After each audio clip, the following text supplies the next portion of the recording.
Les mots de l'institutrice ont fendu l'air de cet après-midi de septembre. C'était comme un coup de fouet sur une peau nue. Elle est lente d'esprit, Madame Garrison, et il n'y a rien de plus que je puisse faire pour elle. Mademoiselle Pritchard se tenait raide sur le seuil de la porte. C'était une école à classe unique à Cherry Creek, dans le Nevada. Ses lèvres minces formaient une ligne dure, pleine de certitude. Elle s'adressait à la femme plus âgée venue chercher sa petite fille. Nous étions en 1877, et cette ville minière, nichée dans le haut désert, avait peu de patience, surtout pour ceux qui ne correspondaient pas à ses attentes rigides. Amelia Garrison était figée dans la rue poussiéreuse. Ses joues brûlaient de honte. La main ridée de sa grand-mère agrippait son épaule. À 19 ans, elle avait passé les 3 derniers mois à essayer d'apprendre. Elle était assise à côté d'enfants qui avaient la moitié de son âge. Elle luttait avec des lettres qui semblaient danser sur la page. Les chiffres refusaient de rester dans le bon ordre. Ses parents étaient morts de la fièvre 2 ans plus tôt. Ils l'avaient laissée aux soins de sa grand-mère. Et la vieille femme avait insisté. Amelia avait besoin d'une bonne éducation. C'était essentiel pour faire un bon mariage ou trouver un travail respectable. J'enseigne depuis 17 ans, continua Mademoiselle Pritchard. Sa voix portait dans la rue. Des badauds curieux faisaient semblant de ne pas écouter. Et je sais reconnaître quand un élève ne peut tout simplement pas saisir les concepts de base. Cette jeune fille a 20 ans et ne sait pas lire un simple abécédaire. Il est temps d'accepter la vérité et d'arrêter de faire perdre du temps à tout le monde. Amelia sentit les larmes lui monter aux yeux, mais refusa de les laisser couler. Elle avait tellement essayé. Elle veillait tard à la lueur des bougies. Elle traçait des lettres jusqu'à ce que ses doigts se crispent. Mais les symboles n'avaient jamais de sens pour elle. Pas comme pour les autres. Les mots que les gens prononçaient clairement s'emmêlaient quelque part entre ses oreilles et sa langue. Ils sortaient de travers, même quand elle savait ce qu'elle voulait dire. Et l'arithmétique, c'était comme du grec ancien pour elle. Ça n'avait aucun sens. Sa grand-mère, Martha Garrison, se redressa de toute sa hauteur. Elle mesurait à peine 1,50 m. Ma petite fille n'est pas simple d'esprit. Elle cuisine, elle coude. Elle s'occupe du jardin mieux que quiconque dans cette ville. Ce n'est pas parce qu'elle apprend différemment qu'elle ne peut pas apprendre du tout. L'expression de Mademoiselle Pritchard resta impassible. Quoi qu'il en soit, je ne peux pas continuer à la voir dans ma classe. Elle perturbe les plus jeunes élèves et prend du temps sur leur éducation. Bonne journée, Madame Garrison. Sur ce, elle rentra et ferma la porte d'un coup sec et décidé. Amelia rentra chez elle en silence, aux côtés de sa grand-mère. Ses pieds soulevaient de petits nuages de poussière à chaque pas. Le soleil de septembre tapait sans pitié. L'air portait l'odeur âcre des fonderies voisines. Elle straightait le minerai des mines d'argent. Cherry Creek avait connu un essor ces dernières années. La ville attirait des chercheurs de fortune et des familles. Tous espéraient se tailler une vie meilleure sur le territoire du Nevada. Mais pour Amelia, c'était un lieu de jugement constant. Un lieu de conversation chuchotée qui cessait dès qu'elle entrait dans une pièce. Ne fais pas attention à elle, dit Martha en arrivant à leur petite maison en bois. Elle se trouvait à la lisière de la ville. Tu es une bonne fille, Amelia. Tu es intelligente d'une manière que cette vieille corneille desséchée ne pourra jamais comprendre. Mais Amelia y prêtait attention, terriblement attention. Ce soir-là, en préparant le souper, elle brûla le pain de maïs. Elle ne se souvenait plus si sa grand-mère avait dit de le laisser 20 ou 30 minutes. En mettant la table, elle plaça les fourchettes du mauvais côté. Elle n'arrivait jamais à se souvenir de la gauche et de la droite. Au moment de s'asseoir pour manger, elle luttait pour retenir ses larmes de frustration. « J'aimerais ne pas être si stupide », murmura-t-elle en fixant son assiette. « Arrête de parler comme ça tout de suite », dit fermement Martha. « Tu n'es pas stupide. Tu penses juste différemment, c'est tout. Ta mère était pareille, que Dieu ait son âme. Elle ne savait pas lire pour un sou, mais elle pouvait regarder un animal malade et savoir exactement ce dont il avait besoin. Elle pouvait entendre un orage arriver des heures avant tout le monde. Certains ont l'instruction des livres et d'autres ont d'autres formes de savoir. Ne l'oublie jamais. » Amelia voulait la croire, mais la honte pesait lourdement sur sa poitrine, comme une pierre. Le lendemain matin, Martha annonça qu'elle avait besoin de provisions. Des choses qu'on ne trouvait pas au magasin général de Cherry Creek. « Nous devrons aller jusqu'à Ely. C'est à une journée de route, dit-elle, mais ils ont un vrai grand magasin là-bas. Je vais engager quelqu'un pour nous y emmener. » Ce que Martha ne mentionna pas, c'était son véritable objectif. Joël avait entendu des histoires sur un homme qui vivait dans les montagnes au-dessus d'Élie, un trappeur et chasseur nommé Lucas Jameson. Il avait la réputation de recueillir les égarés et de leur enseigner les lois de la nature. Plus d'un jeune homme en difficulté était monté sur cette montagne et en était revenu changé, confiant, compétent. Martha ne savait pas si l'homme accepterait une élève femme, encore moins une avec les difficultés d'Amelia. Mais elle devait essayer quelque chose. Et elle ne supportait pas de voir l'esprit de sa petite fille se briser sous le poids de la pensée limitée des autres. Elle est partie 3 jours plus tard dans un chariot de location. Il était conduit par un prospecteur grisonnant qui allait dans cette direction. Le voyage les mena à travers un terrain de plus en plus accidenté. Le désert plat céda la place à des collines couvertes de broussailles, puis aux montagnes elles-mêmes. Amelia observait le paysage changer avec une fascination silencieuse. Elle remarquait comment les différentes plantes poussaient à différentes altitudes, comment les oiseaux changèrent leur chant, comment l'air même sentait différemment à mesure qu'il montait. Ellie était plus grande que Cherry Creek, animée de mineurs et de marchands. Martha fit ses affaires au grand magasin, puis elle dit au conducteur du chariot qu'elle trouverait leur propre chemin pour le retour. Amelia regarda sa grand-mère, confuse. « Il y a quelqu'un que je veux que tu rencontres », dit simplement Martha. Elles louèrent des chevaux à l'écurie. Martha demanda le chemin pour se rendre chez Lucas Jameson. Le propriétaire de l'écurie leur lança un long regard. « C'est une bonne trotte dans la montagne, madame. Quelle affaire auriez-vous avec Luke? »« C'est entre lui et nous, » répondit froidement Martha. L'homme haussa les épaules. « Suivez le sentier nord en sortant de la ville. À environ 2 heures de montée, vous verrez une bifurcation. Prenez le chemin de gauche. Sa cabane est à une autre heure de là. Vous sentirez sa fumée avant de voir sa maison. » La montée fut plus difficile que ce qu'Amelia avait prévu. Le sentier était étroit et rocailleux. Il serpentait entre de grands pins qui bloquaient une grande partie du soleil de l'après-midi. Son cheval, une jument stable nommée Bess, avançait prudemment sur les racines exposées et les pierres instables. Martha chevauchait devant sur un hongre tout aussi calme, le dos droit malgré son âge. Elles trouvèrent la bifurcation exactement comme décrite et prirent le chemin de gauche. Le sentier ici était encore plus étroit, à peine assez large pour un seul cheval. Le cœur d'Amelia se mit à battre. Que faisait-elle ici? Qui était cet homme que sa grand-mère voulait lui faire rencontrer? L'odeur de la fumée de bois les atteignit en premier, riche et douce, avec une odeur de pin. Puis les arbres s'ouvrirent sur une clairière, et Amelia retint son souffle. La cabane devant elle était imposante. Elle était construite avec d'énormes rondins qui avaient été expertement assemblés. Une cheminée en pierre s'élevait d'un côté, de la fumée s'échappant de son sommet. Des pots tendus séchaient sur des supports dans la cour. Plusieurs fourrures tannées étaient empilées près de la porte. Des poules grattaient dans un enclos, et elle pouvait entendre le bruit de l'eau à proximité, probablement un ruisseau. Mais ce qui attira vraiment son attention, ce fut l'homme qui sortit de derrière la cabane. Une hache était jetée sur son épaule. Lucas Jameson était grand, il mesurait bien plus d'1,80 m. Il avait des épaules si larges qu'elles semblaient cacher le soleil. Ses bras, nus sous une chemise retroussée, étaient noueux de muscles qui se contractaient à chacun de ses mouvements. Des cheveux sombres tombèrent sur son col, attachés par une lanière de cuir. Une barbe épaisse couvrait la moitié inférieure de son visage. Mais ses yeux, lorsqu'ils se posèrent sur les visiteuses, étaient d'un gris clair surprenant, vif et scrutateur. Il devait avoir une trentaine d'années.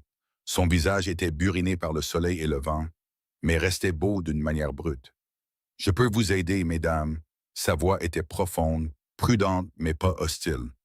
Martha descendit de cheval avec une agilité surprenante.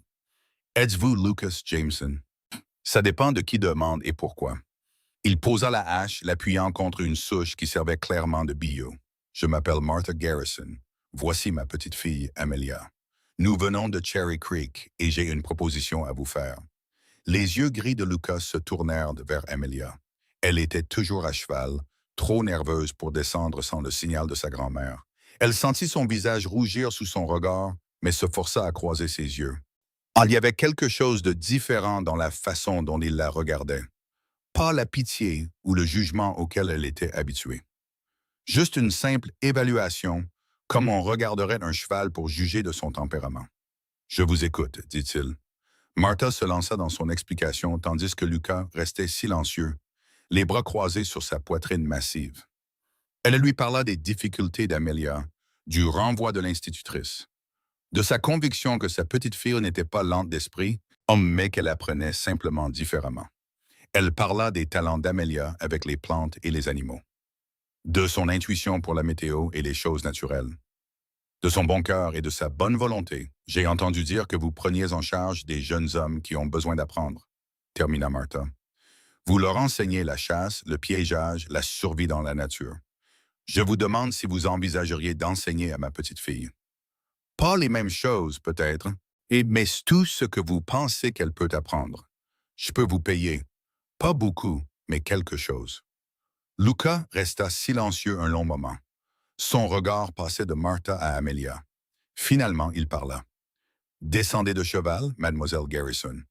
Les mains d'Amelia tremblaient légèrement alors qu'elle se laissait glisser de la selle. Elle était grande pour une femme mesurant près d'1,75 m, mais elle devait quand même pencher la tête en arrière pour regarder Lucas quand il s'approcha. Votre grand-mère dit que vous êtes doué avec les plantes. Dites-moi ce que vous voyez pousser autour de cette clairière. Amelia cligna des yeux, surprise par la question. Elle regarda autour d'elle, sa nervosité s'estompant légèrement alors qu'elle se concentrait sur un terrain familier. Il y a de l'achillée millefeuille près de la lisière des arbres. C'est bon pour arrêter les saignements. Ce sont des aiguilles de pin par terre. On peut en faire du thé pour la toux. C'est de la menthe sauvage près du ruisseau. Je peux la sentir d'ici. Et ça, c'est de la sauge, le grand buisson gris vert près de votre porte. Vous l'utilisez probablement pour cuisiner et pour éloigner les insectes. Quelque chose changea dans l'expression de Lucas. Et les poules, vous remarquez quelque chose à leur sujet? Elle s'approcha de la clôture, étudiant les oiseaux. Celle-là boite de la patte avant gauche. Et cette poule brune perd des plumes sur son dos. Soit elle se fait piquer par les autres, soit elle a des acariens. Lucas émit un son grave dans sa gorge. La brune a des acariens. Je comptais la traiter. Vous pouvez voir ça de si loin. Je peux voir qu'elle n'est pas à l'aise. La façon dont elle bouge. Les animaux vous montrent quand quelque chose ne va pas, si vous y prêtez attention. Il se tourna vers Martha. Je lui donne 2 semaines d'essai. Elle reste ici. Je lui apprends ce que je peux. On verra si ça prend. Pas de paiement. Sauf si nous sommes tous les deux d'accord pour continuer après ça. C'est juste? Martha hocha la tête, le soulagement visible sur son visage. Plus que juste. Attendez, dit Amelia, retrouvant sa voix. Restez ici. Je ne vous connais même pas. Et vous voulez que je reste seul dans les montagnes avec vous? L'expression de Lucas ne changea pas. Vous voulez apprendre ou non? Je ne vais pas descendre de la montagne tous les jours pour vous chercher. Et ce travail commence à l'aube. Votre grand-mère peut rester ce soir. Elle repartira demain. Je veillerai sur votre sécurité. Vous avez ma parole. Mais si vous n'êtes pas à l'aise avec cet arrangement, c'est votre choix. Amelia regarda sa grand-mère qui lui serra la main. Je fais confiance à mon instinct pour les gens, dit doucement Martha. Et mon instinct me dit que cet homme est honorable. Mais c'est ta décision, mon enfant. La pierre de la honte dans la poitrine d'Amelia semblait battre. Elle pensa à la voix de Mademoiselle Pritchard, au regard apitoyé, au sentiment d'être stupide et inutile. Peut-être qu'ici, loin de tout ça, elle pourrait trouver quelque chose pour lequel elle était douée. Peut-être qu'elle pourrait prouver qu'elle n'était pas ce qu'ils disaient d'elle. D'accord, dit-elle. 2 semaines. Lucas hocha la tête une fois. J'ai une chambre d'amis à l'intérieur. Vous y dormirez. Votre grand-mère peut avoir la pièce principale ce soir. Je dormirai dehors. Venez. Je vais vous faire visiter avant le coucher du soleil. L'intérieur de la cabane était étonnamment spacieux et propre. La pièce principale abritait une grande cheminée en pierre, une table brute avec des bancs. Des étagères étaient garnies de provisions et d'équipements. Des herbes séchées pendaient des chevrons. L'odeur de fumée de bois et de cuir imprégnait tout. Lucas leur montra la chambre d'amis. Elle était à peine assez grande pour un lit étroit et une petite commode. Mais le matelas semblait propre, et une épaisse courte pointe était pliée à son pied. « Vous cuisinez ?» demanda Lucas et Amelia. « Oui. Enfin, la plupart du temps. Je brûle parfois les choses parce que j'oublie depuis combien de temps elles cuisent. J'ai un minuteur, un sablier qui marque 30 minutes. Vous pouvez le retourner pour suivre le temps. Je vous apprendrai aussi à juger par d'autres signes. L'odeur, la couleur, le son. Il se dirigea vers les étagères et en sortit quelques articles. On mange simplement d'ici. De la viande, des haricots, du pain de maïs, les légumes de saison. Vous pouvez vous en occuper? Je pense que oui. Bien. Vous vous occuperez des repas dans le cadre de votre apprentissage. La cuisine est une compétence de survie importante. Il jeta un coup d'œil à Martha. Madame, vous êtes la bienvenue pour souper avec nous. J'ai un cerf suspendu qui a besoin d'être dépaissé de toute façon. Ce soir-là, Amelia regarda Luca dépecer efficacement la carcasse de cerf. Ses mouvements étaient un expert et sûrs. Il expliquait ce qu'il faisait en travaillant. Il parlait des meilleures coupes pour chaque usage, comment éviter le gaspillage, comment utiliser chaque partie de l'animal. Sa voix était calme et patiente, jamais condescendante. Il la traitait comme une personne capable qui ne savait tout simplement pas encore quelque chose, pas comme quelqu'un qui ne pouvait pas apprendre. On l'aida à préparer le repas en utilisant le sablier pour chronométrer le pain de maïs et il sortit parfaitement. Lucas mangea avec une appréciation silencieuse, complimentant la nourriture sans éloge excessif. Martha observait l'interaction avec un petit sourire. Cette nuit-là, allongée dans le lit étroit de la chambre d'amis, Amelia fixa le plafond. Elle se demandait à quoi elle avait consenti. Les bruits de la montagne lui étaient étranges. L'appel des oiseaux de nuit et le bruissement du vent dans les pins. Mais sous sa nervosité, il y avait autre chose, quelque chose qu'elle n'avait pas ressenti depuis longtemps. L'espoir. Le matin arriva tôt. Luca frappa à sa porte avant l'aube, sa voix traversant le bois. Le soleil se lèvera dans 1 heure. On vit au rythme de la lumière ici. Amelia s'habilla rapidement dans la simple robe de travail qu'elle avait apportée. Elle tressa ses longs cheveux auburn pour qu'ils ne la gênent pas. Quand elle sortit, Luca avait déjà du café qui infusait et préparait de la pâte pour des galettes de maïs. « Votre grand-mère est partie avant l'aube, dit-il sans lever les yeux. Elle m'a dit de vous dire qu'elle vous aime et qu'elle croit en vous. » Une boule se forma dans la gorge d'Amelia, mais elle l'avala. « Qu'est-ce qu'on fait en premier? » D'abord, on mange. Ensuite, je vous montrerai comment prendre soin des animaux. Après ça, on travaillera sur l'identification des plantes et leurs usages. Cet après-midi, le pistage. Ce soir, je vous apprendrai à lire la météo. Je vous ai déjà dit que je ne sais pas lire. J'ai dit de la météo par les mots. C'est une autre sorte de lecture, le ciel, le vent, les animaux. Vous en faites déjà une partie naturellement. Je vais vous apprendre à le faire mieux, à faire confiance à ce que vous voyez et ressentez. Ils prirent une routine au cours des jours suivants. Amelia apprit à nourrir et à soigner les poules, à ramasser les œufs, à vérifier si elles étaient malades. Lucas lui montra comment traiter la poule atteinte d'acarien avec un mélange d'huile et d'herbe. Elle apprit à identifier des dizaines de plantes, pas seulement à la vue, mais à l'odeur, au toucher et même au goût. Lucas lui apprit quelles écorces pouvaient être prélevées pour des médicaments, quelles racines étaient incomestibles, quelles feuilles pouvaient être infusées pour du thé. « Vous avez un œil naturel pour ça, » lui dit-il le 3e jour. Elle venait d'identifier correctement une plante qu'il ne lui avait jamais montrée. Elle avait déduit ses propriétés en se basant sur des similitudes avec d'autres plantes qu'elle connaissait. Vous voyez, ça, c'est de l'intelligence. Différente de l'instruction des livres, mais tout aussi précieuse. Peut-être même plus ici. Ces mots firent éclore quelque chose de chaud dans sa poitrine. Quand était-ce la dernière fois que quelqu'un l'avait qualifiée d'intelligente? Les leçons de pistage étaient plus difficiles. Luca l'emmenait dans les bois et lui montrait des signes du passage des animaux. De l'herbe pliée, de la terre remuée, des griffures sur l'écorce des arbres, des déjections, des touffes de poils accrochées aux branches. Au début, tout cela lui semblait être une nature aléatoire, mais peu à peu, elle commença à voir les motifs. Un cerf était passé ici pendant la nuit. Un ours avait marqué cet arbre. Une garenne de lapin se trouvait sous ce tas de broussailles. « Comment vous souvenez-vous de tout ça? » demanda-t-elle, frustrée après avoir confondu des empreintes de wapiti avec celles de cerf. « De la même manière que tu te souviens de ce que font les plantes, » dit Lucas. « Tu regardes, tu prêtes attention, tu relis ce que tu vois à ce que tu sais déjà. Les wapitis sont plus gros que les cerfs, donc leurs traces sont plus grandes. Tu vois si tu ne mémorises pas, tu comprends. C'est ça la différence, c'est ça. » Mais elle commença à remarquer des choses sur Lucas aussi.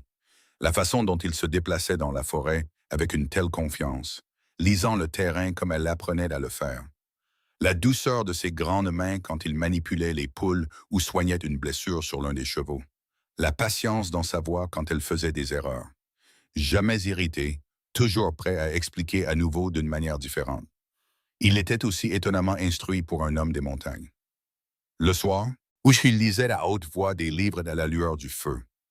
Pendant ce temps, Amelia raccommodait des vêtements ou préparait la nourriture pour le lendemain. Elle aimait écouter sa voix profonde façonner les mots, donnant vie aux histoires. Il lisait des récits d'aventure, mais aussi de la poésie, et parfois des passages d'un journal usé qu'il avait tenu de ses propres voyages. « Vous écrivez aussi ?» demanda-t-elle un soir. « Un peu. Ça m'aide à me souvenir des choses, à traiter ce que j'ai vu. » Il la regarda. « Vous pourriez le faire aussi. Vous savez, même si vous ne pouvez pas écrire de mots, vous pourriez dessiner des images. Tenir un journal des plantes que vous trouvez, les esquisser. Ça pourrait vous aider à vous en souvenir. » L'idée ne lui était jamais venue à l'esprit.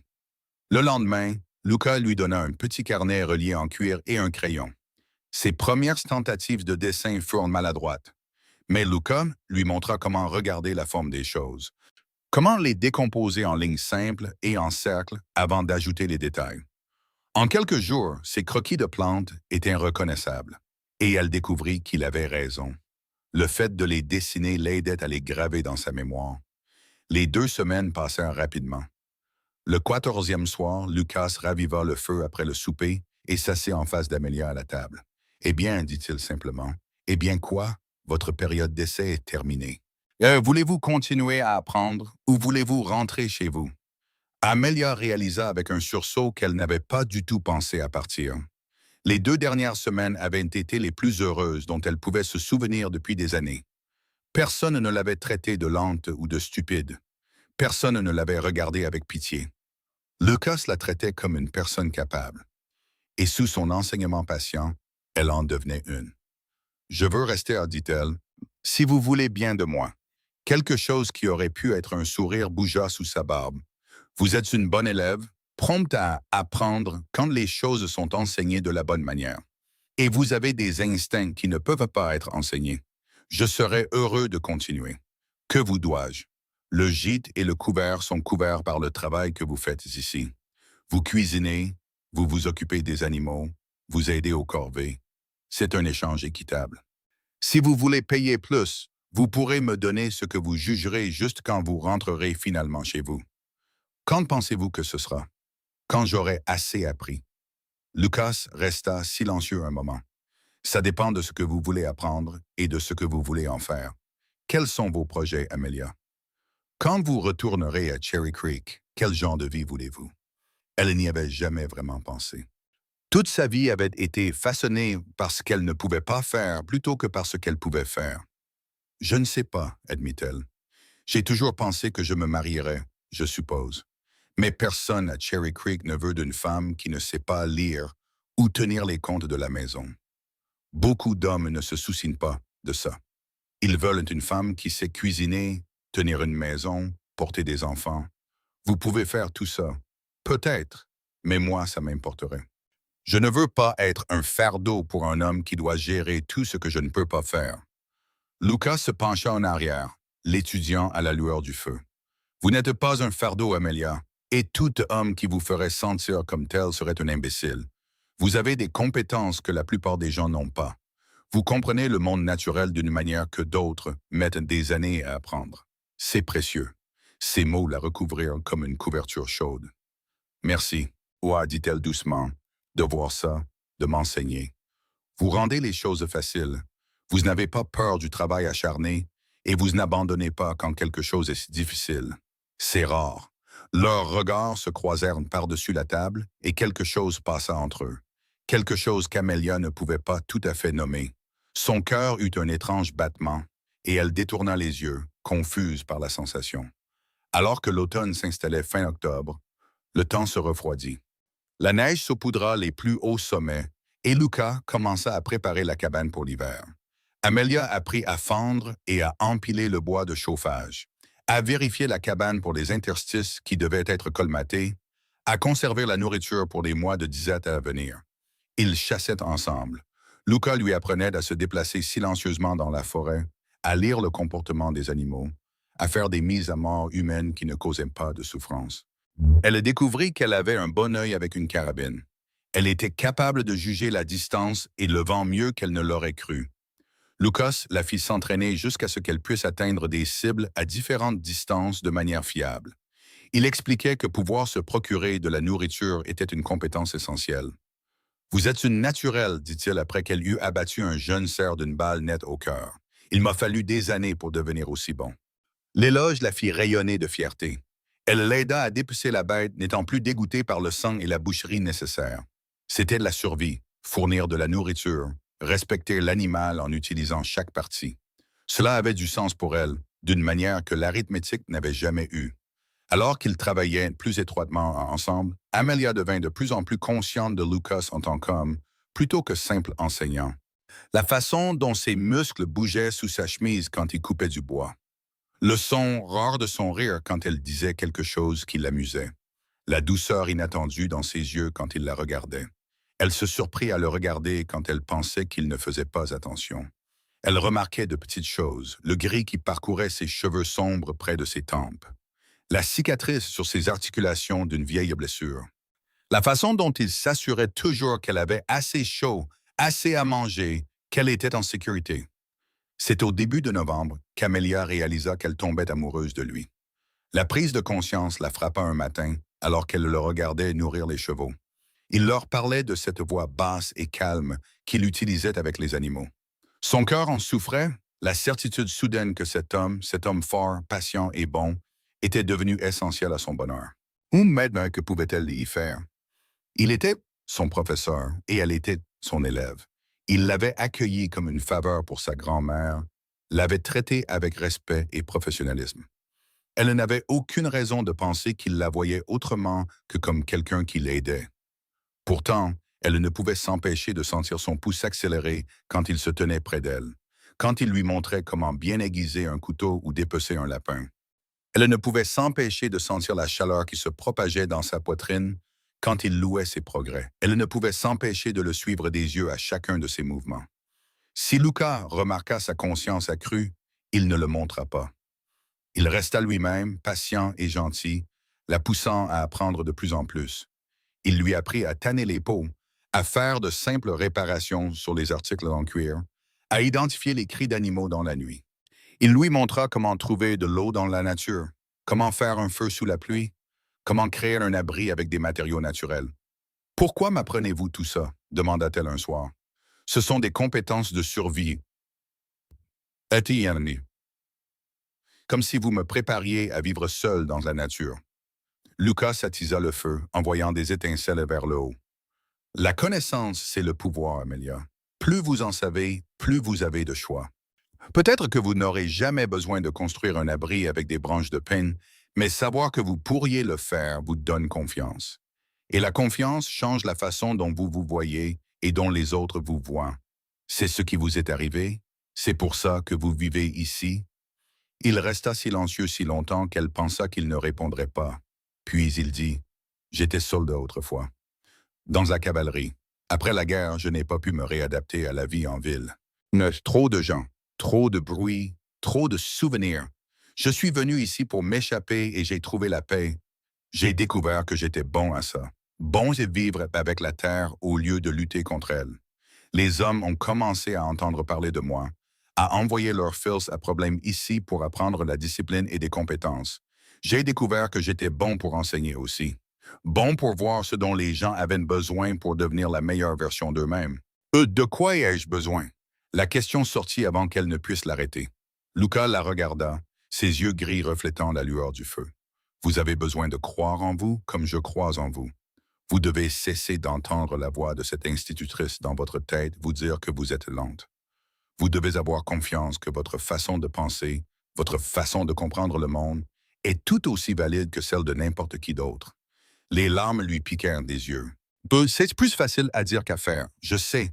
Mais vous le faites, Amelia. Chaque jour que vous passez ici, vous vous prouvez de quoi vous êtes capable. Je le vois dans la façon dont vous vous déplacez maintenant. Plus confiante. Dans la façon dont vous abordez les problèmes au lieu d'abandonner. Vous n'êtes pas la même jeune femme qui est montée ici il y a 2 mois. C'est grâce à vous, dit-elle doucement. C'est grâce à vous, corrigea-t-il. Je ne fais que vous montrer ce qui était déjà là. La première vraie neige tomba à la mi-novembre. Une forte chute qui recouvrit la clairière de blanc. Amelia se réveilla pour trouver le monde transformé, étrangement silencieux sous sa nouvelle couverture. Luca était déjà debout, émitouflé dans un lourd arme dégageant un chemin vers le tas de bois. Elle s'habilla chaudement et le rejoignit dehors, s'émerveillant de la beauté de la scène. Il avait neigé à Cherry Creek de temps en temps, mais jamais comme ça.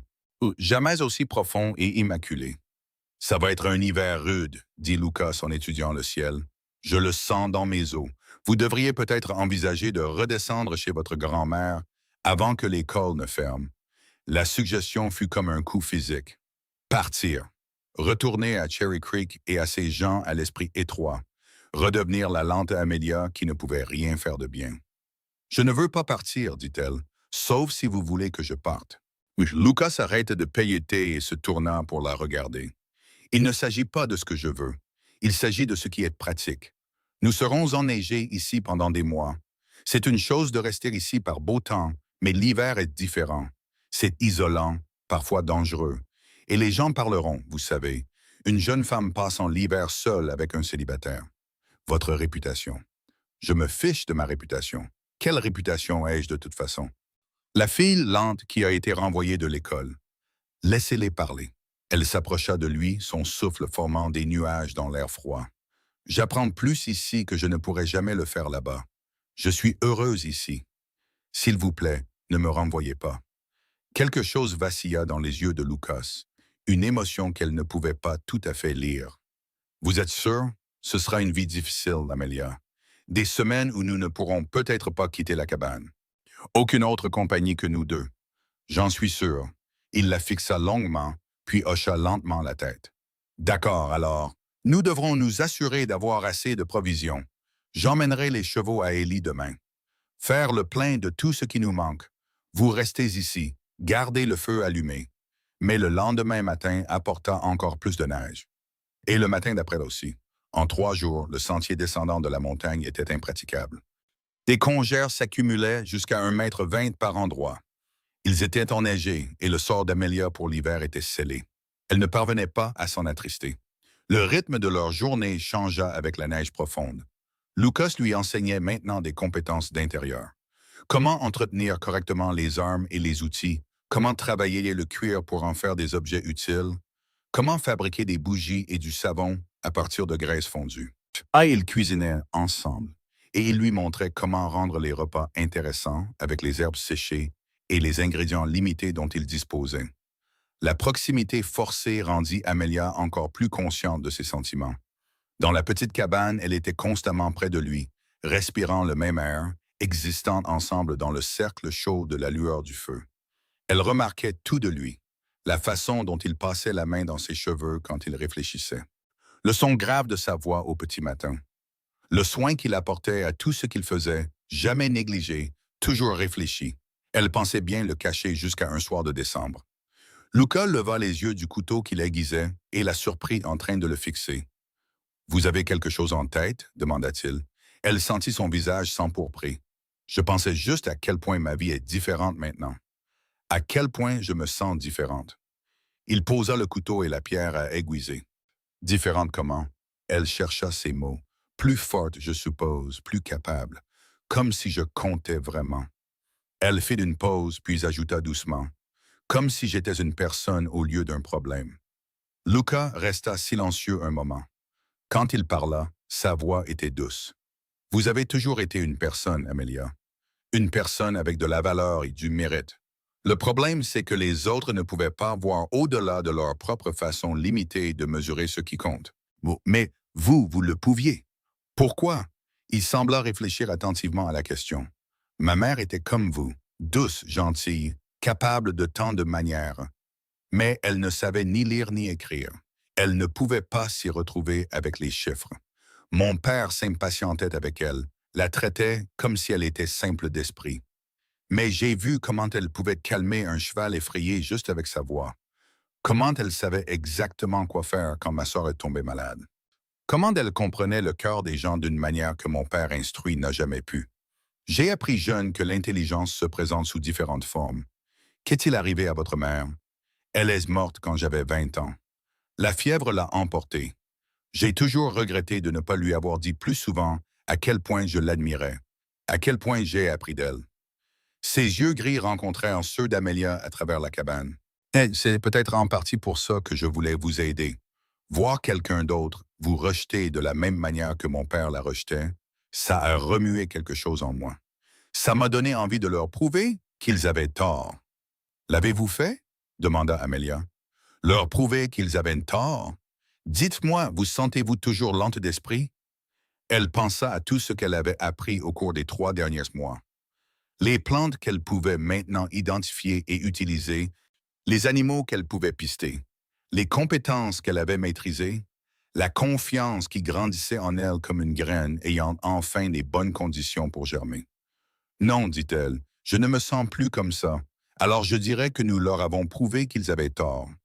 Il sourit, un sourire rare et plein qui fit bondir son cœur. Vous leur avez prouvé qu'ils avaient tort. L'hiver s'intensifia. La neige tombait régulièrement, s'accumulant autour de la cabane jusqu'à ce qu'ils doivent creuser des chemins vers le poulailler et le tas de bois. Le froid était intense, s'infiltrant par chaque interstice, et il maintenait le feu allumé en permanence. La nuit, Amelia s'allongeait dans son lit étroit, couverte de toutes les couvertures qu'elle avait. Elle pensait à Lucas, qui dormait juste de l'autre côté du mur. Elle se demandait s'il avait assez chaud, s'il pensait à elle comme elle pensait à lui. Noël approchait.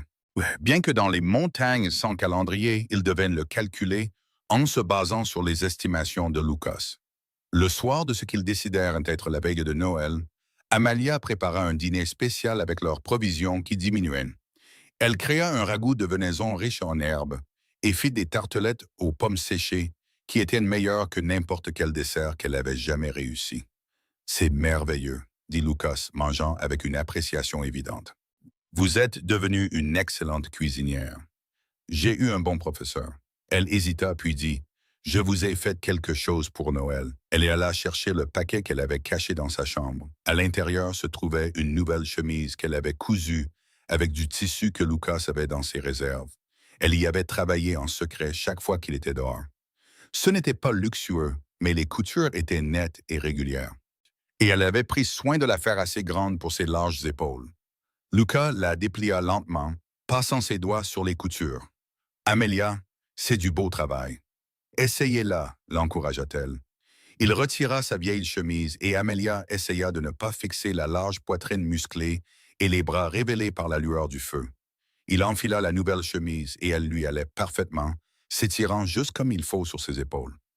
Elle est parfaite, dit-il, merci. Si j'ai quelque chose pour vous aussi.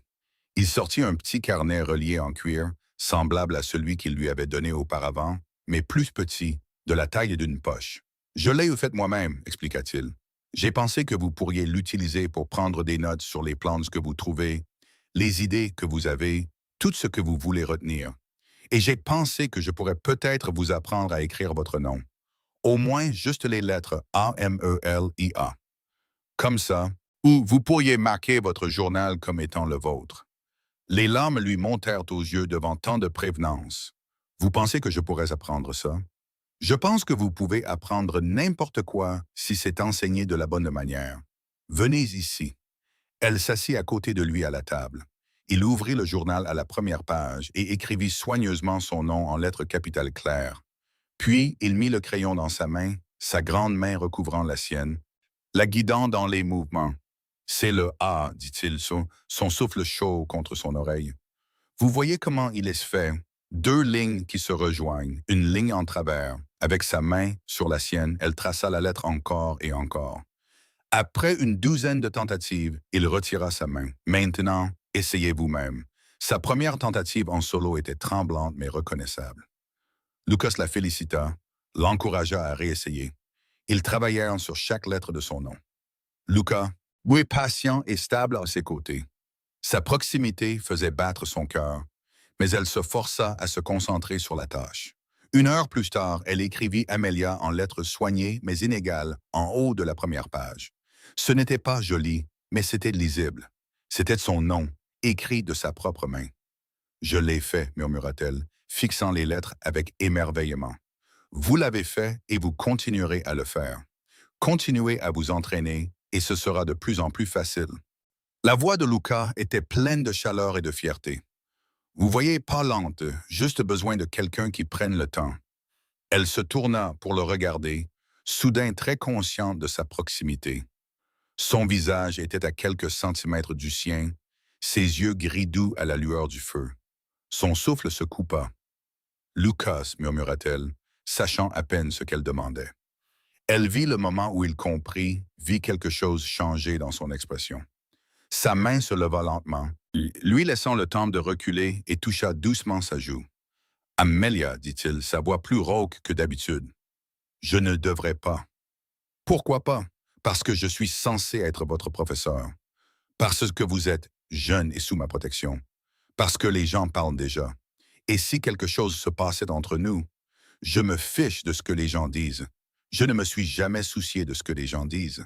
Et même quand j'essayais, ils pensaient le pire de moi de toute façon. » Michel couvrit sa main avec la sienne, la maintenant contre son visage. « Je ne suis pas une enfant, Lucas. J'ai 19 ans et je connais mon propre cœur. Je sais ce que je ressens. Que ressentez-vous? » Son pouce caressa sa pommette, le contact d'une tendresse déchirante. « Je vous aime. » Les mots sortirent, simples et sûrs. « Je crois que j'ai commencé à vous aimer il y a des semaines. La façon dont vous me voyez, la façon dont vous croyez en moi. La façon dont vous m'avez montré que je ne suis pas ce que tout le monde disait que j'étais. Comment pourrais-je ne pas vous aimer pour ça? » Luca ferma brièvement les yeux comme s'il souffrait. « Vous ne m'aimez pas. Vous aimez ce que j'ai fait pour vous. C'est différent. »« Non, dit-elle fermement. Je connais la différence. J'aime votre patience et votre gentillesse. J'aime la façon dont vous parlez aux chevaux et aux poules, comme s'ils vous comprenaient. J'aime votre rire, et que vous ne partagez pas assez souvent. J'aime votre force, mais aussi votre douceur. J'aime votre esprit et votre cœur. Et oui, j'aime ce que vous avez fait pour moi. Mais ce n'est pas pour ça que je vous aime. Je vous aime parce que vous êtes vous. Et d'une manière ou d'une autre, au cours de ces derniers mois, vous êtes devenu essentiel pour moi. » Quand il rouvrit les yeux, il brilla d'émotion. « Vous êtes sûr? Parce qu'Amelia, si vous n'êtes pas sûr, Emery, dites-le moi maintenant. Parce que je lutte contre mes propres sentiments depuis des semaines et je ne sais pas combien de temps je peux encore tenir. » Son cœur s'envola. « Vous avez des sentiments pour moi? Comment pourrais-je ne pas en avoir? Vous êtes belle et courageuse et tellement plus intelligente que vous ne le croyez. Vous voir gagner en confiance, vous voir découvrir votre propre force, ça a été le plus grand privilège de ma vie. Et oui, quelque part en chemin, je suis tombé amoureux de vous. Mais je ne voulais pas profiter de la situation. Je ne voulais pas que vous vous sentiez sous pression. Je ne me sens pas sous pression. J'ai l'impression que mon cœur pourrait éclater si vous ne m'embrassez pas tout de suite. » Un sourire éclata sur son visage barbu, et puis il l'embrassa. Ses lèvres douces au début, puis plus profondes alors qu'elle répondait. Ses bras l'entourèrent, la serrant contre lui, et elle se fondit dans sa force, dans sa chaleur solide. Le baiser était tout ce dont elle avait rêvé et plus encore. Plein de tendresse, de passion contenue et de promesses. Quand ils se séparèrent enfin, tous deux essoufflés, Luca posa son front contre le sien. « Je t'aime, dit-il doucement. Je t'aime et je veux faire les choses bien. Quand le printemps viendra, je veux t'épouser si tu veux bien de moi. Je veux construire une vie avec toi. Mais je ne te presserai pas et je ne ferai rien qui pourrait nuire à ta réputation plus qu'elle ne l'est déjà en passant l'hiver ici avec moi. » « Ma réputation est déjà ruinée, dit Amelia de manière pratique. Et je ne veux pas attendre le printemps. Je veux être avec toi maintenant, de toutes les manières. » « Amelia, je suis sérieux. Nous sommes enneigés sur une montagne, Lucas. Il n'y a pas de témoins, pas de prêtres, pas de cérémonie officielle que nous puissions avoir de toute façon. Mais nous pouvons nous faire nos promesses l'un à l'autre devant Dieu. Et ce sera suffisant pour moi jusqu'au printemps, quand nous pourrons le rendre légal. » Il recula pour la regarder sérieusement. « Tu comprends ce que tu dis? Tu veux t'engager envers moi. Devenir ma femme en tout sauf en droit ce soir. Oui, c'est exactement ce que je veux. Lucas se leva, l'entraînant avec lui. Il prit ses deux mains dans les siennes, larges et cailleuses. Alors je vais faire ça correctement. Amelia Garrison, je t'aime de tout mon être. Tu es la femme la plus forte, la plus gentille et la plus remarquable que j'ai jamais connue. Je promets devant Dieu et par tout ce que j'ai de plus sacré que je t'honorerai, te protégerai, souviendrai à tes besoins et t'aimerai tous les jours de ma vie. Veux-tu de moi comme mari? Des larmes coulèrent sur son visage. Des larmes de joie cette fois. Lucas Jameson, je t'aime plus que les mots ne peuvent le dire. Tu m'as rendu à moi-même et je veux passer le reste de ma vie avec toi. Je promets de t'honorer, de te soutenir, d'être à tes côtés en toutes choses et de t'aimer jusqu'à mon dernier souffle. Oui, je serai ta femme. Il l'embrassa à nouveau et ce baiser était différent, plein de promesses et de possessions. Quand il la souleva dans ses bras, la portant vers sa chambre au lieu de la sienne, elle ne protesta pas. C'était juste. C'était ainsi que cela devait être. Cette nuit-là, mais dans la chaleur de son lit, Lucas lui fit l'amour avec une tendresse qui la fit pleurer. Il fut patient et prudent, conscient de son innocence, lui montrant un plaisir qu'elle n'avait jamais imaginé. Et après, enveloppée dans ses bras puissants, Amelia se sentit complètement en paix pour la première fois de sa vie. Elle avait trouvé sa place. Les mois d'hiver qui suivirent furent les plus heureux de la vie d'Amelia. Elle et Luca vécurent comme mari et femme, partageant un lit, partageant leurs journées, se rapprochant de plus en plus.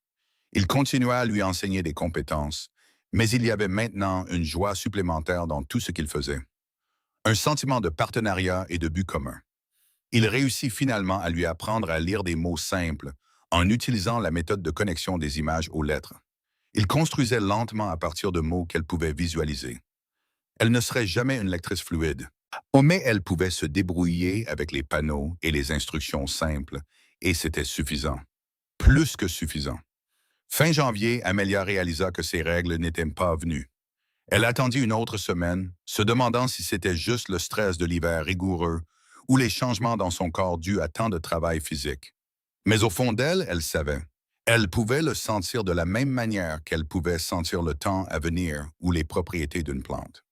Elle portait l'enfant de Lucas. Elle le lui dit un soir alors qu'ils étaient assis près du feu, son bras autour de ses épaules. « Lucas, je crois que je suis enceinte. » Il devint très immobile, puis il se tourna pour la regarder, ses yeux scrutant les siens. « Tu es sûr? » « Aussi sûr que je peux l'être sans médecin. J'ai manqué mes règles. Et je me sens juste différente. Je ne peux pas l'expliquer mieux que ça. » Un lent sourire se dessina sur son visage, et puis il se mit à rire, l'attirant sur ses genoux, la serrant fort. « Un bébé. Nous allons avoir un bébé. » Il pressa son visage contre son cou. « Mon Dieu, Amelia, je t'aime tellement. Tu es heureux? » « Heureux. Je suis fou de joie, terrifié, mais fou de joie. » Il recula pour lui prendre le visage en coupe. « Nous devrons descendre de la montagne dès que la neige fondra. Nous marier correctement avant que tu ne commences à montrer ton ventre. Je ne veux pas que quiconque t'insulte, toi ou notre enfant. Et je me fiche de ce que les gens disent. Je sais, mais moi non.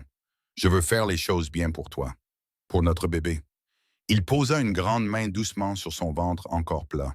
« Tu seras une mère incroyable. » « Tu crois? J'en suis sûr.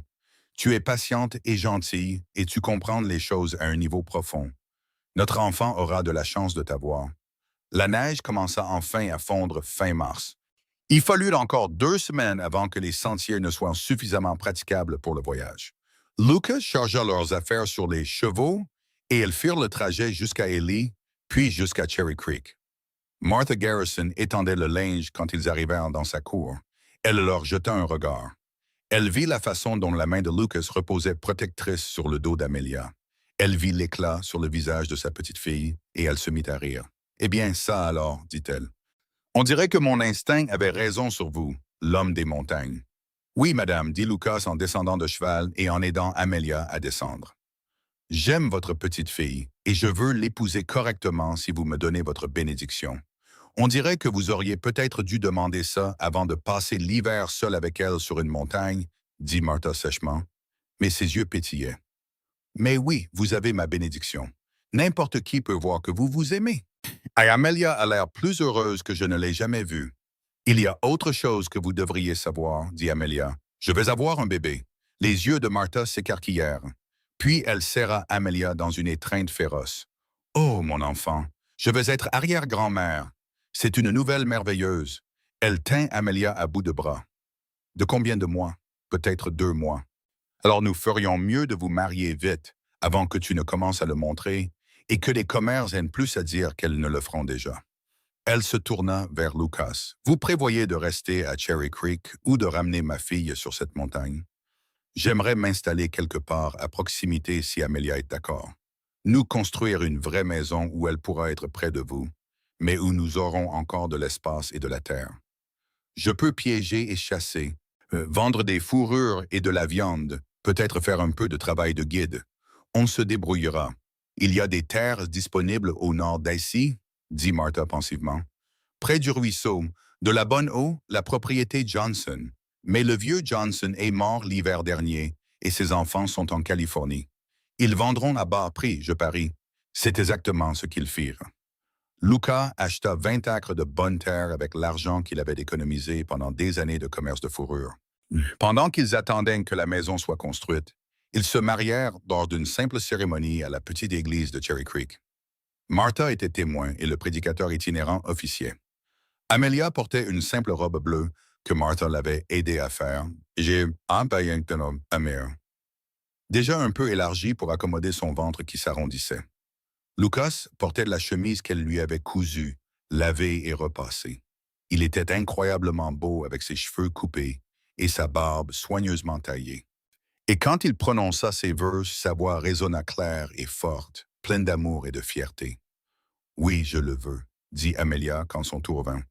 Et elle n'avait jamais été aussi sincère en prononçant 2 mots de sa vie. Après la cérémonie, Mademoiselle Pritchard s'approcha d'eux, le visage pincé de désapprobation. « Eh bien, Amelia, je vois que vous avez fait vos choix. J'espère que vous ne les regretterez pas. » Avant qu'Amelia ne puisse répondre, Lucas s'avança. Sa taille et sa carrure considérable forcèrent l'institutrice à lever les yeux très haut pour le regarder.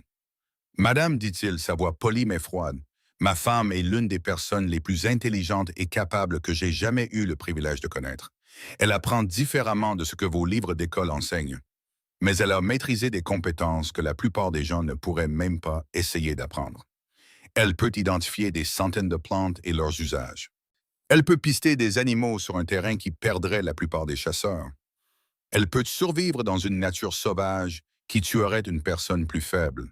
Alors non, je ne pense pas qu'elle regrettera d'avoir choisi une vie qui valorise sa véritable intelligence plutôt que votre définition étroite de l'apprentissage. Bonne journée. » Il prit le bras d'Amelia et l'emmena, laissant Mademoiselle Pritchard sans voix. Le cœur d'Amelia était si plein qu'elle crut qu'il allait déborder. Elle s'appuya sur la force de son mari et murmura « Merci. Pas besoin de me remercier. Je n'ai fait que dire la vérité. » Il la regarda avec un tel amour dans les yeux. « Tu es brillante, Amelia Jameson. Ne laisse jamais personne te dire le contraire. » Ils emménagèrent dans leur nouvelle maison fin mai. Elle était simple mais bien construite, avec 2 pièces qui s'agrandiraient au fur et à mesure de leurs moyens. Lucas l'avait construite de ses propres mains, où chaque planche et chaque clou placés avec soin. Il y avait une grande cheminée, une porte solide, des fenêtres qui laissaient entrer une bonne lumière. Amelia planta immédiatement un jardin. Elle utilisa tout ce que Lucas lui avait appris sur les plantes pour créer une parcelle florissante de légumes et d'herbes. Leur fils naquit début septembre, mis au monde par Martha et une sage-femme locale dans la pièce principale de leur maison. Le travail fut long et difficile, mais quand Amelia tint enfin son petit garçon, toute la douleur s'évanouit. Il était parfait, avec une tignasse de cheveux sombres comme son père et de minuscules pointes qui s'agitaient en l'air. « Il est magnifique, » dit Lucas, la voix étranglée par l'émotion en tenant son fils pour la première fois. « Il est parfait. »« Comment devrions-nous l'appeler » demanda Amelia. Ils avaient discuté de prénoms, mais ne s'étaient pas décidés. Maintenant, et en regardant son mari fort tenir leur bébé avec une telle tendresse, Amelia sut exactement ce qui semblait juste. « Thomas, » dit-elle, « d'après votre père, Thomas Jameson. » Lucas la regarda, surpris. « Mon père n'était pas... Nous n'étions pas proches. Mais il m'a donné toi, et c'est quelque chose à honorer. Peut-être que ce Thomas aura la force de son père et l'éducation de son grand-père, et il sera le meilleur des deux. Thomas, répéta Lucas, le testant. Il sourit. J'aime bien. Thomas Jameson. Bienvenue au monde, mon fils. Les années qui suivirent furent pleines et riches. Lucas bâtit une entreprise prospère en tant que guide et chasseur, respecté pour ses compétences et son honnêteté. Amelia devint connue pour ses remèdes à base de plantes. Des gens venaient de loin pour ses teintures et ses baumes. Elle ne savait peut-être pas lire au-delà de mots simples, mais elle pouvait guérir des maladies qui déconcertaient le médecin des lits. Elle eut 4 autres enfants au cours des 8 années suivantes. Une fille nommée Rose, puis des jumeaux qu'ils appelèrent Samuel et Joseph, et enfin une autre fille, la petite Martha. Elle fut nommée en l'honneur de son arrière-grand-mère, qui avait cru en Amelia quand personne d'autre ne l'avait fait. Les enfants grandirent en apprenant de leurs 2 parents. Lucas leur enseignait des compétences pratiques, la survie, la chasse, la construction. Amelia leur enseignait les plantes, la lecture du monde naturel, la gentillesse. Elle s'assura aussi qu'ils apprenaient tous à lire correctement dans les livres. Elle engagea un tuteur quand ils furent assez grands, déterminé à ce que ses enfants aient tous les avantages. À sa surprise et à sa joie, ses enfants héritèrent de son intelligence intuitive ainsi que des compétences pratiques de leur père. Thomas en particulier montra un don pour comprendre les animaux et les plantes qui allaient au-delà du simple apprentissage. À 8 ans, il pouvait calmer un cheval effrayé mieux que la plupart des hommes adultes. Et il créa un potager qui produisait des légumes 2 fois plus gros que ceux de n'importe qui d'autre. Il est comme toi, dit Lucas un soir, en regardant leurs fils travailler dans le jardin. Il voit des choses que les autres ne voient pas. Il comprend à un niveau plus profond. J'espère que personne ne lui dira jamais que ça le rend lent, dit Amelia. Il ne l'entendra pas. Pas tant que je serai en vie, et pas de ta part non plus. Tu lui apprends qu'il y a de nombreuses formes d'intelligence, de nombreuses façons d'être intelligent. Lucas la serra contre lui. Tu es devenue une sacrée enseignante toi-même. Tu sais, les gens viennent de partout pour apprendre de toi. C'était vrai. Les jeunes femmes en particulier la recherchaient, voulant apprendre les herbes et la guérison. Amelia leur enseignait librement, utilisant les méthodes que Lucas lui avait apprises.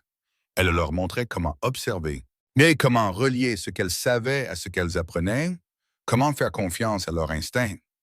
Un jour, une femme arriva à leur porte avec une jeune fille d'environ 15 ans. « On dit que vous aidez les gens à apprendre, » dit la femme avec hésitation. « Ma fille, elle a du mal avec les lettres. Le maître d'école dit qu'elle n'est pas assez brillante pour apprendre, mais elle est douée avec les animaux, douée pour faire pousser les choses. J'ai entendu dire que peut-être vous pourriez. » Amelia regarda la jeune fille, vit la honte dans ses yeux, le dos voûté pour se protéger. Elle se souvint d'avoir été cette fille, se souvint de s'être sentie brisée et stupide. « Comment t'appelles-tu » demanda-t-elle doucement. « Penny. » « Eh bien, Penny, j'ai eu du mal avec les lettres aussi quand j'avais ton âge. J'en ai encore, en fait. Mais j'ai appris qu'il y a beaucoup de façons d'être intelligent. Et lire des livres n'en est qu'une. Pourquoi n'entrerais-tu pas? On va voir ce pourquoi tu es doué. » Elle passa l'après-midi avec Penny, lui enseignant les plantes comme Lucas le lui avait appris. À la fin de la journée, Penny souriait, enthousiaste, posant des questions. Elle revint la semaine suivante et la suivante, et bientôt Amelia eut plusieurs élèves qui venaient régulièrement apprendre d'elle. « Tu fais ce que j'ai fait, » dit Lucas un soir, la regardant préparer des leçons. « Tu rends aux gens leur confiance. Je transmets ce que tu m'as donné, ou je corrigea Amelia. Les cadeaux d'être vu pour ce que je suis au lieu de ce que je ne suis pas. » Pour leur 10e anniversaire de mariage, Lucas emmena Amelia à la cabane où ils étaient tombés amoureux. Ils laissèrent les enfants avec Martha et firent le voyage au début de l'automne. Les montagnes brillaient des couleurs changeantes des feuilles. La cabane était exactement comme ils l'avaient laissée, entretenue par Lucas lors de visites occasionnelles. Ils y passèrent 3 jours, juste tous les deux, à se souvenir. Je savais que je t'aimais avant de l'admettre, confessa Lucas un soir alors qu'ils étaient assis près du feu, comme une décennie auparavant. La première semaine, en te regardant dessiner des planches dans ton journal, en voyant à quelle vitesse tu apprenais quand les choses étaient présentées correctement, j'ai commencé à tomber amoureux. Au moment de Noël, j'étais perdu. J'aurais fait n'importe quoi pour te faire sourire. J'étais terrifié que tu ne me vois que comme une élève, admit Amelia. Que tu étais juste gentil. Gentil? Lucas rit. Amelia, j'étais à moitié fou de désir pour toi et j'essayais d'être honorable. Quand tu as dit que tu m'aimais, je n'avais jamais été aussi soulagé de ma vie. Elle se blottit contre lui, respirant son odeur familière. Le meilleur Noël de ma vie. Le mien aussi. Chaque année depuis a été encore meilleure et je ne pensais pas que c'était possible. Ils firent l'amour cette nuit-là dans son vieux lit, prenant leur temps pour célébrer 10 ans de mariage, de partenariat et d'amour. Après, enveloppée dans ses bras, Amelia réfléchit au chemin parcouru depuis cette jeune fille humiliée devant l'école. À quoi penses-tu? Demanda Lucas, ses doigts passant dans ses longs cheveux. À quel point ma vie est différente de ce que je pensais qu'elle serait. À quel point je suis heureuse. À quel point je suis aimée. Elle pencha la tête pour le regarder. Merci de m'avoir vu quand personne d'autre ne le pouvait. Merci de m'avoir donné le privilège de t'aimer, répondit-il. Tu as rendu ma vie complète, Amelia. Toi et nos enfants. Cette vie que nous avons construite. C'est plus que tout ce dont j'ai jamais rêvé. Ils rentrèrent chez eux pour trouver leurs enfants épanouis sous la garde de Martha. Thomas, maintenant âgé de 10 ans, avait appris à ses frères et sœurs un nouveau jeu qui consistait à se pister dans les bois. Rose, à 8 ans, avait cousu sa première robe complète avec l'aide de Martha. Les jumeaux, à 6 ans, avaient construit un fort élaboré derrière la maison. Et la petite Martha, à peine 2 ans, se jeta dans les bras de ses parents avec des cris de joie. La vie reprit son rythme confortable. Les années passèrent, marquées par le changement des saisons et la croissance des enfants. Thomas devint grand et fort comme son père, avec la même confiance tranquille et la même force douce. À 18 ans, il partit étudier la médecine vétérinaire en Californie, voulant combiner sa compréhension intuitive des animaux avec une formation formelle. Amelia pleura quand il partit, mais était fière au-delà de toute mesure. Rose devint enseignante, mais pas du genre de celle qui avait renvoyé sa mère. Elle se spécialisa dans le travail avec les élèves qui avaient des difficultés avec l'apprentissage traditionnel, utilisant les méthodes que sa mère lui avait enseignées. Elle épousa un jeune homme aimable qui cultivait des terres adjacentes aux leurs et elle donna à Amelia et Luca leurs premiers petits-enfants. Les jumeaux se lancèrent en affaires ensemble, construisant des maisons dans tout le territoire. Ils avaient hérité du talent de leur père pour le bois et la construction, et leur travail était recherché. Samuel et Joseph restèrent proches toute leur vie, finissant les phrases l'un de l'autre et travaillant ensemble avec cette communication tacite que seuls les jumeaux possèdent. La petite Martha devint une jeune femme belle et pleine d'entrain. Elle avait le don de sa mère pour les plantes et l'esprit d'aventure de son père. Elle voyagea à travers le Nevada et en Californie, étudiant avec divers guérisseurs et herboristes. Puis elle revint pour ouvrir un cabinet à Ely, où sa réputation de guérisseuse se répandit rapidement. Martha Garrison vécut pour voir ses arrière-petits-enfants grandir. Elle s'éteignit finalement paisiblement dans son sommeil à l'âge de 89 ans. Amelia pleura profondément la femme qui avait cru en elle, mais elle se consola en sachant qu'elle avait rendu sa grand-mère fière. Lucas et Amelia vieillirent ensemble, leur amour s'approfondissant avec chaque année qui passait. Ses cheveux devinrent entièrement gris, puis blancs, mais sa force demeura. Son visage se rida avec l'âge, mais son sourire était toujours aussi éclatant. Ils travaillaient ensemble dans le jardin, voyageaient ensemble pour rendre visite à leurs enfants dispersés. Ils s'asseyaient ensemble près du feu le soir, lisant, parlant ou simplement étant ensemble. Pour leur 40e anniversaire de mariage, toute leur famille se réunit à la maison pour une célébration. 5 enfants, 14 petits-enfants et 3 arrière-petits-enfants remplirent la propriété de bruit et de rire. Lucas se tenait sur le porche regardant le chaos, et Amelia vint se tenir à ses côtés. « Peux-tu croire que tout ça vient de nous? » demanda-t-elle en prenant sa main. « La meilleure décision que j'ai jamais prise, dit-il en portant sa main à ses lèvres. Dire oui quand ta grand-mère t'a amené sur cette montagne. La meilleure décision que j'ai jamais prise, c'est de rester, répondit-elle. Ce soir-là, après que tout le monde eut mangé et que les enfants mettaient les plus petits au lit, Thomas se leva pour porter un toast. Maintenant un vétérinaire prospère, il était grand et distingué, ses cheveux sombres parsemés de gris. « Je veux dire quelque chose sur mes parents, commença-t-il. En grandissant, j'ai toujours su que ma mère avait eu des difficultés avec l'école traditionnelle. Elle en parlait ouvertement, ne le cachant jamais. Et grâce à cela, elle nous a appris quelque chose d'inestimable. Elle nous a appris que l'intelligence se présente sous de nombreuses formes. Que l'ordre avec une chose ne signifie pas que vous ne pouvez pas exceller dans d'autres. Que différent ne signifie pas inférieur. Mon père nous a enseigné ces mêmes leçons par la façon dont il aimait et respectait ma mère, par la façon dont il a construit leur partenariat en tant qu'égaux. Ils nous ont montré à quoi ressemble le véritable amour, ce que signifie un véritable partenariat. Alors, à Luca et Amelia Jameson, qui ont prouvé que les fondations les plus solides ne sont pas construites sur ce que la société dit qu'elles devraient être, mais sur un amour authentique, le respect et la reconnaissance de la vraie valeur de l'autre. La famille applaudit et leva ses verres. Amelia se retrouva à pleurer des larmes de joie alors que Luca la serrait contre lui. Il a raison, tu sais, murmura Luca à son oreille. Surtout sur le fait que tu es excellente. Nous étions excellentes ensemble, corrigea-t-elle. Oui, nous l'étions. Nous le sommes. Ils vécurent encore 5 ans, en bonne santé et actifs, savourant chaque instant. Quand Luca s'éteignit finalement à 76 ans, ce fut rapide. Une crise cardiaque en coupant du bois. Il mourut en faisant ce qu'il aimait, sur la terre qu'il aimait. Et Amelia y trouva un petit réconfort, même si le chagrin menaçait de la submerger. Mais elle avait leurs enfants, leurs petits-enfants, leurs arrière-petits-enfants. Elle avait la vie qu'ils avaient construite ensemble, l'héritage d'amour, d'apprentissage et de refus d'accepter les limitations des autres. Elle avait des élèves qui venaient encore apprendre d'elle, des jeunes femmes qui avaient besoin de savoir que leur valeur n'était pas déterminée par leur capacité à rentrer dans des cases étroites. Elle vécut encore 8 ans sans lui, il lui manquait chaque jour, mais elle était reconnaissante pour la vie qu'ils avaient partagée.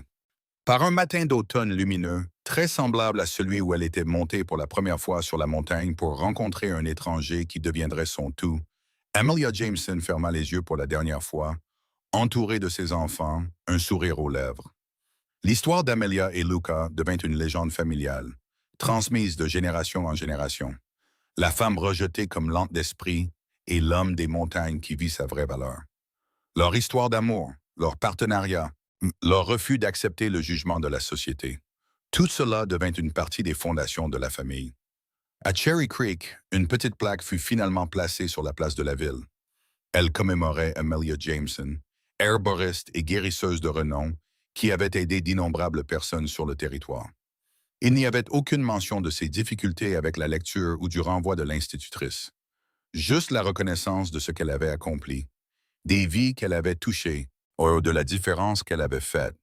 Mais le véritable monument à leur amour n'était pas fait de bronze ou de pierre. Il était dans les enfants, les petits-enfants et les arrière-petits-enfants qui perpétuaient leur valeur, qui apprenaient à voir les forces des gens au lieu de leurs faiblesses, qui comprenaient que l'intelligence et la valeur se présentent sous de nombreuses formes, qui aimaient profondément, complètement et sans réserve, tout comme Lucas et Amelia s'étaient aimés.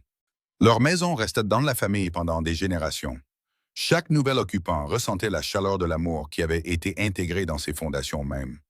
Le jardin qu'Amelia avait planté et entretenu pendant des décennies continuait de fleurir année après année. Et les soirs d'automne tranquilles, quand le vent descendait des montagnes, ceux qui y vivaient juraient qu'ils pouvaient parfois l'entendre.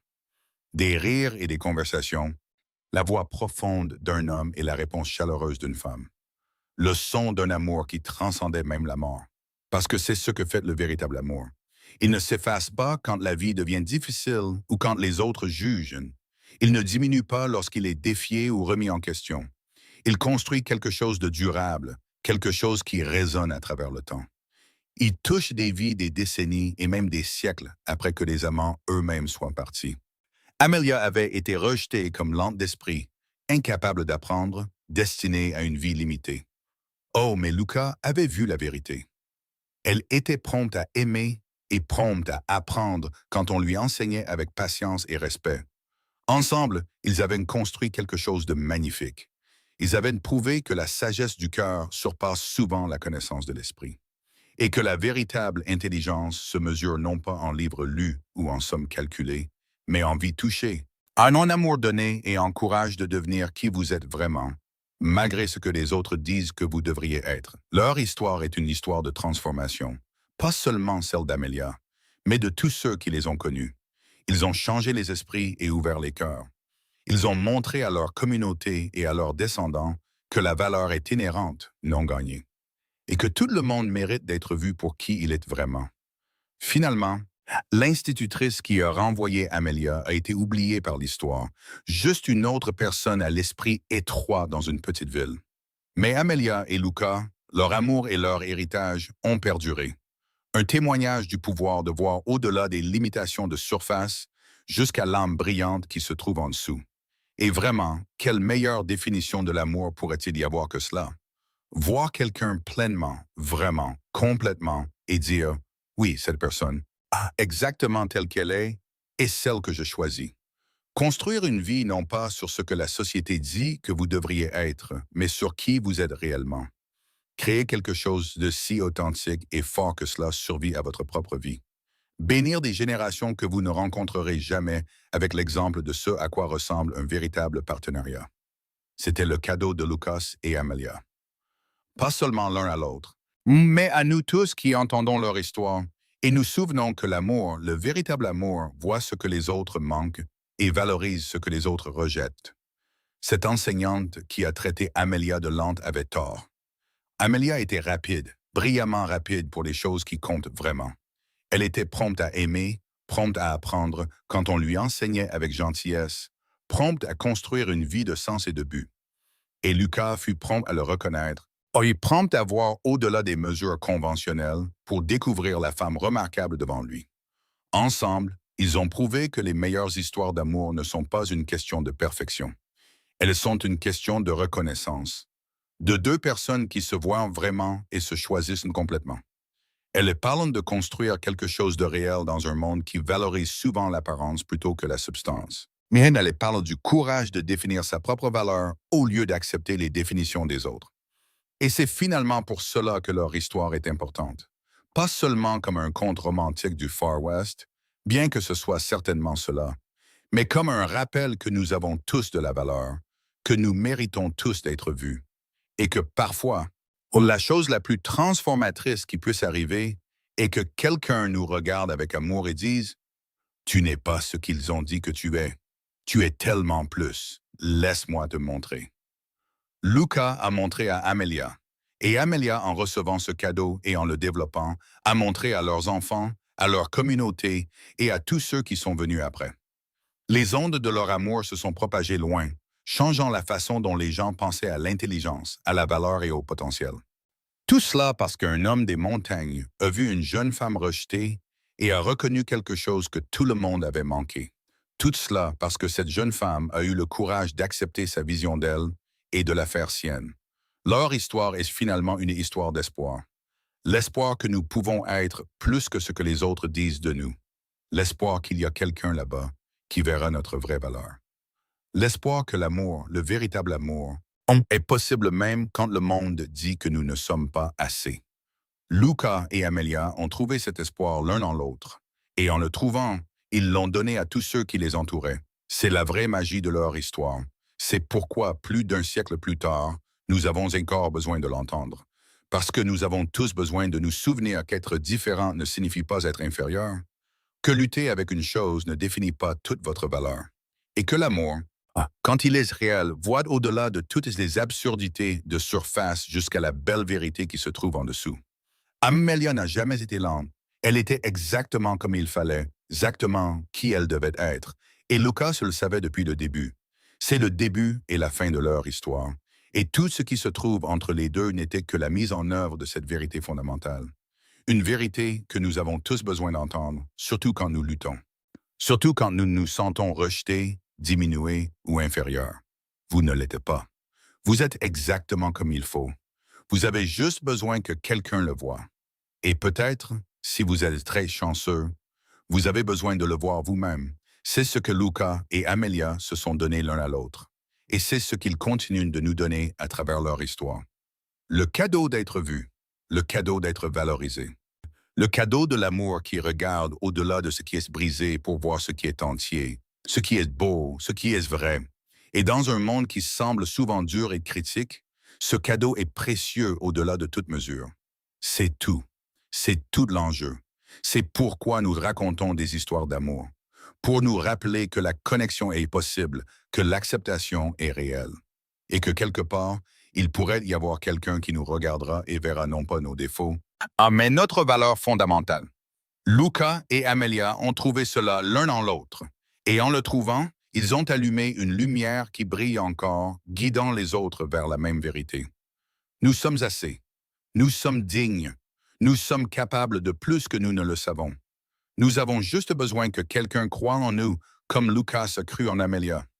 Ou mieux encore, nous devons croire en nous-mêmes comme Amelia a finalement appris à croire en elle-même.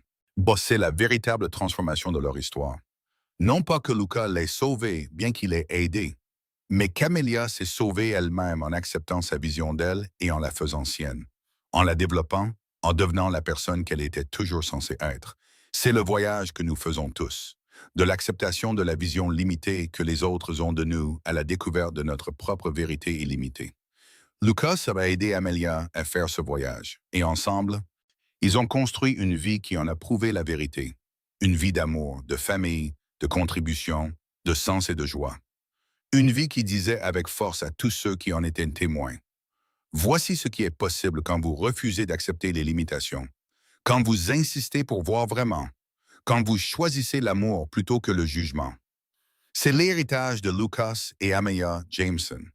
Pas seulement une histoire d'amour du vieil Ouest, mais un modèle pour savoir comment vivre ou comment aimer, comment se voir soi-même et les autres avec des yeux clairs et un cœur ouvert. C'est un héritage qui continue d'importer, qui importera toujours tant qu'il y aura des gens qui auront besoin d'entendre qu'ils sont assez, qu'ils sont précieux, qu'ils sont capables d'être aimés exactement tels qu'ils sont. Et vraiment, n'est-ce pas le cas de nous tous? N'avons-nous pas tous besoin de ce rappel? C'est pourquoi leur histoire perdure. C'est pourquoi elle est importante. C'est pourquoi, finalement, une écolière rejetée et un homme des montagnes ont créé quelque chose qui leur a survécu à tous les deux.